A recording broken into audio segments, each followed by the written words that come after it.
पत्नियों का ऐसा अत्याचार, पति बोल रहा दे दूंगा जान। यूपी, बिहार, अब झारखंड। नर्स पत्नी फरार हुई अपने बेटे संग। झारखंड में एक पति का रो रो कर बुरा हाल। गुजरात जैसे दूसरे राज्यों में जा जाकर किया था पैसे का इंतजाम। लोग बोल रहे अगर मिल गई पत्नी तो देखते ही मार देंगे गोली। झारखंड से भी आया ज्योति मौर्य जैसा नया केस। पति ने पत्नी को पढ़ाकर बनाया नर्स। कह रही है मुझे अब तुम्हारे साथ नहीं रहना। बेटे को लेकर घर से हुई फरार। क्या नए आशिक पर आ गया दिल? ज्योति मौर्य के मामले में भी नया मोड़ आया। मुंह छिपाकर भागते नजर आया ज्योति का आशिक मनीष दुबे। मीडिया से कुछ भी बोलने से किया इनकार। आलोक ने पेश कर दिया है अब तक का सबसे खतरनाक सबूत। पहली बार दुनिया ने देखी मनीष की सच्चाई। ज्योति मौर्य की बेवफाई के चर्चे देश के हर गली नुक्कड़ पर हो ही रहे थे। किसी बीच झारखंड से एक चौंकाने वाला मामला सामने आया। ज्योति मौर्य ने अपने पति से तलाक लेने के लिए कोर्ट में अर्जी दाखिल कर रखी है। उनका कहना है वो किसी भी कीमत पर आलोक के साथ नहीं रहेगी।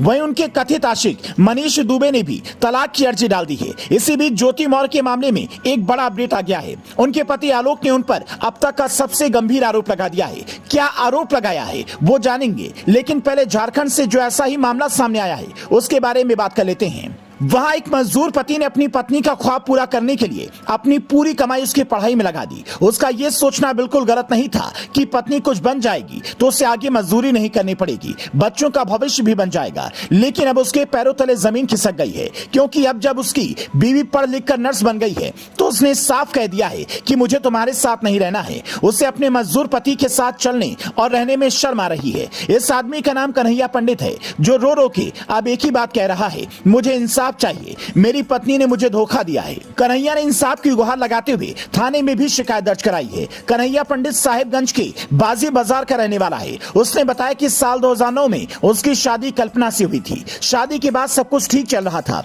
पत्नी आगे बढ़ना चाहती थी तो पहले इंटर की पढ़ाई करवाई, फिर जमशेदपुर के कॉलेज में एनएम में दाखिला दिलवा दिया। पंडित पति का कहना है कि वो खुद जमशेदपुर स्थित नर्सिंग ट्रेनिंग सेंटर में अपनी पत्नी के साथ गया और नगद 2 लाख रुपए फीस का भुगतान किया। वही कल्पना ने 2 साल एनएम की ट्रेनिंग की। इसके चलते पति को पैसा इकट्ठा करने के लिए क्या कुछ नहीं करना पड़ा। इसके चलते वो गुजरात भी गए। एक एक पैसा मुश्किल से जुटाकर अपनी पत्नी को दिया था, जिससे वो अपनी पढ़ाई पूरी कर सके। कन्हैया की मेहनत रंग लाई और पत्नी नर्स बन गई। लेकिन उसे कहां पता था कि उसने अपने ही पैरों पर कुल्हाड़ी मार ली है। नौकरी लगते ही पत्नी के तेवर बदल गए और उसने कन्हैया के साथ रहने से साफ इनकार कर दिया। अपने 10 साल के बेटे को लेकर कल्पना वहां से फरार हो गई। तभी से ये बेचारा पति इनकी तलाश में भटक रहा है। पत्नी के माँ बाप भी उसके बारे में कुछ भी बताने को राजी नहीं है। उल्टा मायके वालों ने ही उन पर तमाम इल्जाम लगा दिए हैं। आरोप लगाया है कि कन्हैया कल्पना को दहेज के लिए प्रताड़ित करता था। इस पर पुलिस की छानबीन जारी है। लेकिन इसी बीच ज्योति मौर्य के केस में एक नया मोड़ सामने आया है।